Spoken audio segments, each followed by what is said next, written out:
Gold, trusted gold buyers. మీరు తాకట్టు పెట్టిన బంగారాన్ని విడిపించి ఈ రోజు ఉన్న మార్కెట్ ధరకు కొనబడను. కేసు కూడా బాగా సెన్సేషన్ అయింది. అంటే అందులో నయీం వేల కోట్లు సంపాదించారు, తర్వాత ఒక అసాంఘిక శక్తిగా మారాడు కాబట్టి ఎన్కౌంటర్ చేశాం అని పోలీసులు చెప్తున్నారు. మరి మీరు అటువైపు నుంచి నిలబడి వాళ్ళకి, అంటే నయీం కుటుంబ సభ్యుల వైపు నిలబడి మీరు వాళ్ళకి ఏ విధంగా న్యాయం చేస్తారు? ఇప్పుడు నయీం అయిన తర్వాత నేను వాళ్ళ తరఫున వకాలత్ చేస్తున్నాను. మిగిలింది ఎవరు?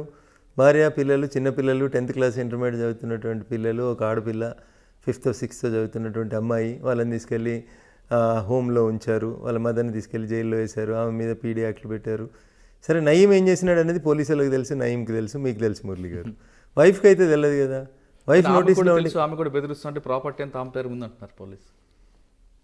ఐ డోంట్ థింక్ అందులో చాలామందిని ముద్దాయిలుగా చూపెట్టినట్టున్నారు. నయీంకి బినామీలుగా చాలామందిని చూపెట్టినట్టు కనబడుతూ ఉంది. వైఫ్ పేరు మీద ఉన్నటువంటి ప్రాపర్టీస్ తక్కువ, అందులో నాకున్నటువంటి అంచనా మేరకి. కుటుంబ సభ్యుల పేరు మీద ఉన్నటువంటి ప్రాపర్టీస్ తక్కువ, బయట వ్యక్తుల పేరు మీదనే ఎక్కువ ప్రాపర్టీస్ ఉన్నాయి అందులో. అదొక ప్రైవేట్ సామ్రాజ్యంగా విస్తరించేటువంటి ప్రయత్నం చేసినట్టు కనబడుతూ ఉంది ఆ కేసు.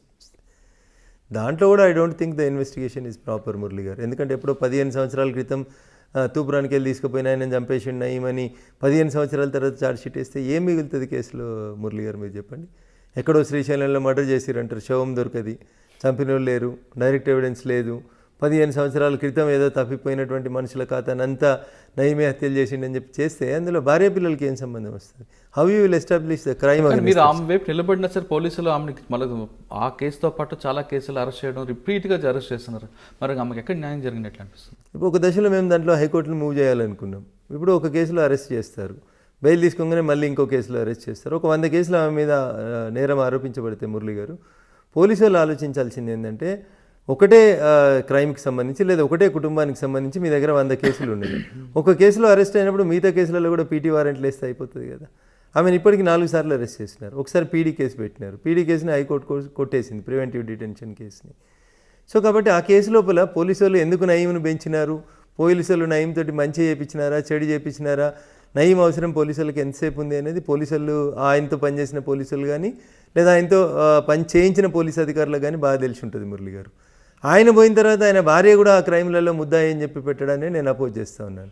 మిగతా గ్యాంగ్స్టరు, మిగతా వాళ్ళు ఉన్నారు, నక్సలైట్లు ఉన్నారు, లొంగిపోయిన నక్సలైట్లు ఉన్నారు, ఇతరులు ఉన్నారు అంటే అది వేరైతుంది మురళి గారు. కుటుంబ సభ్యులు, ఇంటర్మీడియట్ చదివే కొడుకో, 7th క్లాస్ చదివే కూతురో, లేకపోతే ఏం తెలియని అమాయకులైనటువంటి వైఫ్నో సిస్టర్నో క్రైమ్లో ఇన్వాల్వ్ చేయడం సరైంది కాదండి. అంటే మీరు అన్నట్లుగా నయీం బతుకున్నప్పుడు ఎక్కడ కూడా నయీం వైఫ్ కానీ తమ్ముళ్ళు కానీ ఎవరు కూడా బెదిరిస్తున్నట్లు కానీ స్క్రీన్ మీద రాలేదు. కానీ చనిపోయిన తర్వాత నయీం వైఫ్, నయీం బావ, నయీం చెల్లు బెదిరిస్తున్నారంటూ వాళ్ళని పదే అరెస్ట్ చేయడం ఎంతవరకు కరెక్ట్ అంట? ఇప్పుడు ఏం చేయాలో తెలియక తప్పనిసరి పరిస్థితులలో ఎవరినో ఒకరిని ముద్దాయం చేయడం తప్ప ఏం లేదు అందులో మురళి గారు. కానీ వాళ్ళకి మానసిక క్షోభ ఉంటుంది కదా. అదే చెప్తా ఉన్నాను నేను మీకు. అక్కడ వాళ్ళు నష్టపోతూ ఉన్నారు తప్ప నయీం బతుకున్నప్పుడు జరిగినటువంటి నేరాలు ఏమైనా ఉంటే వాటి మీద నయీం బాధ్యుడు అవుతాడు. నయీంతో పాటు ఇంకెవరైనా క్రైమ్ చేసి ఉంటే వాళ్ళు బాధ్యులు అవుతారు. ఆయన పోయిన తర్వాత ఆయన కుటుంబ సభ్యుల్ని అరెస్ట్ చేయడం అనేది అన్యాయం. అందులోపల చెల్లె చేసింది, అక్క చేసింది, చెల్లెకి నడవరాదు, అక్కకు పరిగెత్తరాదు, తమ్ముడు లేనే లేడు, తమ్ముడిని నక్సలైట్లే చంపేసినారు. ఇంకేముంటుంది అక్కడ కేసులో? ఏం బలం? 84 years ఉన్న ముసలిని కూడా తెచ్చి రిమాండ్ చేసుడు, దానివల్ల ఏం సాధించగలుగుతారు మురళి గారు? వాళ్ళ మీద మీరు పిటిషన్ వేయచ్చు కదా. వేస్తూ ఉన్నాం కానీ కోర్టులు కూడా నయీం కేసు అనేసరికి కొంచెం మీకు తెలుసు కదా మురళి గారు, భయపడతా ఉంటారు, ఓపికగా వినాలంటారు, టైం తీసుకోండి అంటారు. ఒక్కొక్క బెయిల్ పిటిషన్ రావడానికి 3 నెలలు 6 నెలలు పడతా ఉంది. గొప్పతనం ఏంటంటే మన పీడీ కేసులన్నీ కొట్టేయడం జరిగింది హైకోర్టు. దట్ ఈస్ మరొకసారి నయీం తెరపైకి వచ్చాడు. నయీం సంబంధించిన 1000 కోట్ల ఆస్తులు ఉన్నాయి. నయీం ఇంట్లో వంట మనిషి పేరు మీద మొత్తం ప్రాపర్టీ ఉంది అంటున్నారు. ఇప్పుడు ఈ దేశం లోపల బినామీ ఆస్తుల చట్టం ఒకటి వచ్చింది మురళి గారు. నిజంగా పోలీసు వాళ్ళు ప్రాపర్గా ఇన్వెస్టిగేట్ చేస్తే అవన్నీ చట్టాలను ఉపయోగించుకొని అక్కడ ఆస్తుల్ని సీజ్ చేయడానికి స్కోప్ ఉంది వాళ్ళకి. కానీ వేగగా పోయి వాళ్ళ పేరు మీద ఉన్నటువంటి ఇండ్లను వాటిని మేము సీజ్ చేస్తామని అంటే దాని చట్టం ఒప్పుకోదు కదా. పోలీసు వాళ్ళకి ప్రైవేట్గా వెళ్ళి ప్రాపర్టీస్ని సీజ్ చేసేటువంటి రైట్ లేదు కాబట్టి ఆ కేసు కోర్టులో నిల్చోలేకపోతా ఉందనేది నాకు ఉన్నటువంటి లాజికల్ ఆర్గ్యుమెంట్. అందులోపల ఇల్లు సీజ్ చేసినామంటారు, ఎట్లా సీజ్ చేస్తారు? ఏ సెక్షన్ కింద సీజ్ చేస్తారు? మీరు ఏం కేసులు పెట్టిరు వాళ్ళ మీద? బినామీ ప్రాపర్టీ చట్టం పెట్టినరా, లేకపోతే మనీ లాండరింగ్ పెట్టినరా? ఏ కేసు కింద నీకు ఇల్లు సీజ్ చేసే అధికారం పోలీసులకు ఉంది భారతదేశంలో? చెప్పండి. ప్రాపర్టీ సీజ్ చేసే రైట్ పోలీసులకు ఎక్కడుంది? ఏ చట్టం కింద సీజ్ చేస్తారు? దానికి ఆన్సర్ లేదు. వాళ్ళకి కూడా తెలుసు కేసు పోతుందని, కానీ ఇప్పుడున్న ప్రజలు బట్టి చేశారని అనుకోవచ్చా మనం? అంతే, టెంపరీగా ఆ రోజు జనంలో ఒక రకమైనటువంటి అది క్రియేట్ చేయడానికి చేస్తున్నటువంటిది తప్ప అందులో శాంక్టిటీ పెద్దగా ఏం కనబడట్లేదు మురళి గారు. ఆ కేసులలో బలం ఉన్నట్టు నేనైతే ఫీల్ కావట్లేదు. కొత్తగా మీరు ఉన్నప్పుడు చెప్పిన సమస్య మీద పోరాటం చేస్తున్న రఘునంద్ గారు అడ్వకేట్గా ఎందుకు మారాలనుకున్నారు? అప్పటికే కుటుంబ నేపథ్యం చిన్న వ్యవసాయ కుటుంబం. నా తర్వాత తమ్ముడు వకాలత్ చదవాలని ఒక ఇంట్రెస్ట్లో ఉండే. తమ్ముడి కోసం అని చెప్పి నేను ఎంట్రన్స్ ఎగ్జామ్స్కి ప్రిపేర్ అయ్యి రాసాం. ఇద్దరం కలిసి రాసాం. ఇద్దరికి ర్యాంక్ వచ్చింది, సీట్ వచ్చింది. సరే ఇద్దరం కలిసి చదివితే బాగుంటుందేమో అనే ఉద్దేశంతో అటువైపు అడుగులు వేసాం. తర్వాత అది ఒక మంచి వృత్తి, చాలామందికి న్యాయం చేయడానికి అవకాశం ఉంది. చాలామంది భయపడతారు పోలీసు వాళ్ళని చూస్తే, కానీ చట్టం తెలియకపోవడం వల్లనే ఈ భయాలు వస్తూ ఉన్నాయి. చట్టాన్ని ఇంకొంచెం కామన్ మ్యాన్కి తీసుకెళ్లాలని అనుకున్నప్పుడు లీగల్ లిటరసీ క్యాంపులు, రకరకాలైనటువంటి అవేర్నెస్ క్యాంప్స్ కోసం వకాలత్లో జాయిన్ అయ్యాం. రిపోర్టర్గా చేసినా, అడ్వకేట్గా చేసినా, ఏది చేసినా జన బాహల్యం కోసం, జనం కోసం, జనంలో అవేర్నెస్ కోసమే పనిచేస్తూ వచ్చినటువంటి పరిణామక్రమం. సో క్రిమినల్ సైడ్ ప్రాక్టీస్లోకి వచ్చిన తర్వాత ఈ రాష్ట్రంలో సంచలనం చెందిన అనేక క్రిమినల్ కేసులు. అంటే ఫస్ట్ కేసు ఒకటి చెప్పండి. నేను చేసిన మొట్టమొదటి మర్డర్ కేసు రామచంద్రపురంలో చెరువు కట్ట, ఒకటి రాయసముద్రం అనే ఒక చెరువు కట్ట ఉంటుంది మురళి గారు. ఇద్దరు ఫ్రెండ్స్ కలిసి సాయంత్రం 4 గంటలకి మూడు బీర్ బాటిల్ తెచ్చుకుంటారు. 2 బీర్ బాటిల్ ఇద్దరు తాగిన తర్వాత 3వ బీర్ బాటిల్ ఎవరు తాగాలనే పంచాయతీ వచ్చినప్పుడు అంతకుముందే తాగిన బీర్ బాటిల్తో కలిసి ఇంకొక మిత్రుని పొడి చేస్తాడు పగలగొట్టేసి. That is my first criminal murder case in 1998 if I'm not wrong. So అప్పటికే చాలామంది భయపట్టించినారు, ఏందిరా అట్లాంటి కేసులు చేస్తా ఉన్నావు, ప్రాక్టీస్లోకి వచ్చిన తొలి రోజులలోనే ఇట్లాంటి సెన్సేషనల్ కేసులు చేస్తే మనకి ఇబ్బంది అవుతుంది అని చెప్పి చాలామంది మిత్రులు చాలా భయపట్టించారు. అది ప్రాక్టీస్కి వచ్చిన తొలి రోజులు. అప్పటి నుంచి కూడా నాకు ఏదైనా ఛాలెంజ్గా తీసుకోవడం, మొండిగా పనిచేయడం ఇష్టం కాబట్టి అక్కడ నుంచి స్టార్ట్ అయిన కేసులో మీరు అక్యూజ్డ్ వైపు ఉన్నారా? అక్యూజ్డ్ వైపు. అంటే అక్యూజ్డ్ ఏ విధంగా బయట తీసుకొచ్చారు? ఇంకా అదేముంటుంది సార్, పోలీస్ ఇన్వెస్టిగేషన్స్ ఎట్లుంటాయి మీకు తెలియదు ఏముంటుంది మురళి గారు. 100 పనొత్తిళ్ళు ఉంటాయి వాళ్ళకి. శవం అక్కడే ఉంటుంది, శవం తీసుకొస్తారు, బాటిల్ తీసుకొస్తే బండ తీసుకురారు. అక్కడ ఫోరెన్సిక్ సైన్స్ ల్యాబొరేటరీకి పంపాల్సిన అంశాలు అనేకం ఉంటాయి.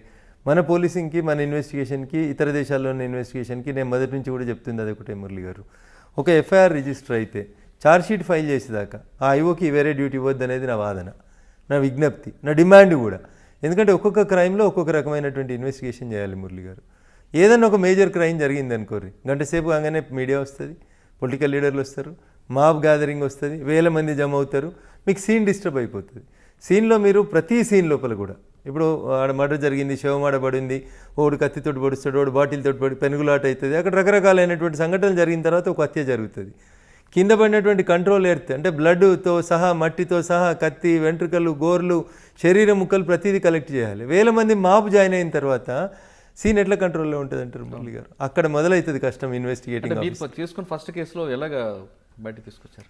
సో దాని లోపల అంటే సర్కమ్స్టెన్షియల్ ఎవిడెన్సెస్ని పోలీసు వాళ్ళు ప్రాపర్గా లింకప్ చేయలేకపోయినారు. Because it is an open place, చెరువు కట్ట, సాయంత్రం 5:30-6 గంటల ప్రాంతంలో జరిగినటువంటి సంఘటన.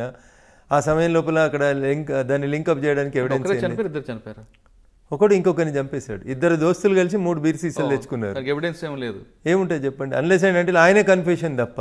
ఆయనంతలో ఆయనే మళ్ళీ పోలీసు వాళ్ళకి నేనే చంపేశానని అడ్మిట్ అయ్యాడనే ఒక నేరస్తుని అంగీకారం తప్ప అది చెల్లదు కదా. Confession made before A police officer is inadmissible. So అక్కడ ఆ రికవరీ చేసినటువంటి బీర్ బాటిల్ ముక్క మీద ఫింగర్ ప్రింట్స్ తీసుకోవడం, ఇట్లాంటివన్నీ సైంటిఫిక్ ఎవిడెన్స్ తీసుకోవడానికి ఒక అవకాశం ఉండే. But scene was disturbed. Police could not be in a position to collect that beer bottle or evidence, fingerprints లేవు. సో వీళ్ళిద్దరు ఫ్రెండ్స్ అనేది అందరు సాక్ష్యం చెప్తా ఉన్నారు. మరి హత్య చేసేంత వీళ్ళిద్దరి మధ్యలో శత్రుత్వం ఎక్కడుంది, ఎక్కడ కనబడలేదు. So there is a chance for some third person also to do it అనేది చెప్పినప్పుడు బెనిఫిట్ ఆఫ్ డౌట్ ఆల్వేస్ మీరు క్రిమినల్ లాలో చూడండి, benefit of doubt will be given to accused only. So అట్లా ఆ నేరస్తుని నేను బయటికి తీసుకొచ్చాను. అప్పటి నుంచి కాన్ఫిడెన్స్ లెవెల్స్ పెరిగిపోయినాయి. సో క్రిమినల్ సైడ్ మనం ఏం చేసినా గెలవగలుగుతాం అనేటువంటి ఒక ఆసక్తి పెరిగిపోయింది. ఆ తర్వాత ఏ కేసులు వచ్చాయి? ఇంకా తర్వాత అన్ని సంగారెడ్డి, మా మెదక్ జిల్లా కేంద్రం లోపల వచ్చినటువంటి అనేకమైనటువంటి కేసులలో శివంస్ దగ్గర ఫైరింగ్ అయి పారిపోయిండని ఒక నక్సలైట్ నాయకుడు నందు అని వచ్చిండే, జనశక్తికి సంబంధించిన అతని కేసుతోటి మొదలుకుంటే ఇట్లా మా జిల్లా లోపల కానీ రాష్ట్రం కేసు గురించి ఒకసారి చెప్పండి. మీరు గుర్తుండాలి, కోర్టులో ప్రొడ్యూస్ చేయడానికి నందు ఎలియాస్ మోహన్ రెడ్డి అని ఒకతన్ని తీసుకెళ్తూ ఉంటారు. అతను జనశక్తిలో సింపథైజర్గా పనిచేస్తూ ఉన్నారు. కోర్టులో ప్రొడ్యూస్ చేయడానికి పోతే శివంస ప్రాంతం లోపల పోలీస్ జీబులోంచి వెనకాల నుంచి దూకి పారిపోయే ప్రయత్నం చేసినాడని, పబ్లిక్ ప్లేస్లో ఫైరింగ్ అయింది, తిరిగి పట్టుకున్నారని, అట్లా చాలా కేసులు పెట్టారు అతని మీద, జనశక్తికి సంబంధించిన ఒక దళ నాయకుడు. సో ఆ కేసు లోపల కూడా ఏం ఎవిడెన్సెస్ ప్రాపర్గా కలెక్ట్ చేయలేకపోయినారు. మా మెదక్ జిల్లా రకరకాల ఓపెన్గా జరిగిన ఇష్యూలో కూడా పోలీస్ ఇన్వాల్వ్మెంట్ కాలేదు అక్కడ. నేను అదే చెప్తా ఉన్నా మురళి గారు, పోలీసులకు ఉండేటువంటి పనొత్తిడే ఇక్కడ మనకి మాలాంటి అడ్వకేట్లకు ఉపయోగపడుతుంది. మీకు ఐఓ చేయాల్సినటువంటి ఇన్వెస్టిగేషన్ లోపల ఆయనకు ఉండదు. పొద్దున్న లేవగానే రోడ్డు మీద యాక్సిడెంట్ అవుతుంది, ఈ ఎఫ్ఐఆర్ ఎవరో ఎస్ఐకో లేకపోతే కానిస్టేబుల్కో రైటర్కో ఇచ్చేస్తాడు, ఇంకో కేసులో వెళ్ళిపోతాడు. సో ఈ కేసులో మొత్తం ఎవిడెన్సెస్ కలెక్ట్ చేయాలంటే ఆయన ఒక 10 గంటలు ఆ కేసుని ఆలోచించాల్సి ఉంటుంది. సో ఈ డోంట్ ఫైండ్ టైం. 10 గంటల సంగతి దేవుడు ఎరుగు మీకు. ఈ ఫోను, ఆ ఫోను, ఈ రోడ్ యాక్సిడెంట్, ఆ ఎమ్మెల్యే వచ్చిండు, ఆ మంత్రి వచ్చిండు, ఈడ గొడవ అయింది, ఆడ దొమ్మి అయింది, ఈడ హౌస్ బ్రేక్ అయింది, పరిగెడుతూనే ఉంటారు. రోజు 10 ఎఫ్ఐఆర్లు నమోదవుతున్నటువంటి పోలీస్ స్టేషన్లో మీకు పోలీసుల నుంచి న్యాయం జరుగుతుందని ఎట్లా ఎక్స్పెక్ట్ చేస్తారు చెప్పండి? అన్లెస్ అండ్ అంటే దాని వెనకాల ఏదో పెద్ద ప్రెషర్ ఉంది, గొడవ అవుతుంది, కంపల్సరీ బాగా రాయాలి అన్నప్పుడు ఒక పీపీని పిలుచుకోనో, పీపీ ఒపీనియన్ తీసుకోనో, 4 సీనియర్ ఆఫీసర్లను తీసుకోనో 4 కేసులు చేస్తున్నారు. లేకపోతే మీకు భారతదేశంలో కన్విక్షన్ రేట్ ఎంత ఉంది మురళి గారు చెప్పారు? సిబిఐ లాంటి గొప్ప ఏజెన్సీ చేస్తే కూడా not even 5% there is a conviction. సరే మరి వ్యవస్థల మీద నమ్మకం ఎట్లుంటుంది, ప్రజలకు విశ్వాసం ఎట్లుంటుంది? మోరల్ కన్విక్షన్స్ పడతా ఉన్నట్టుగా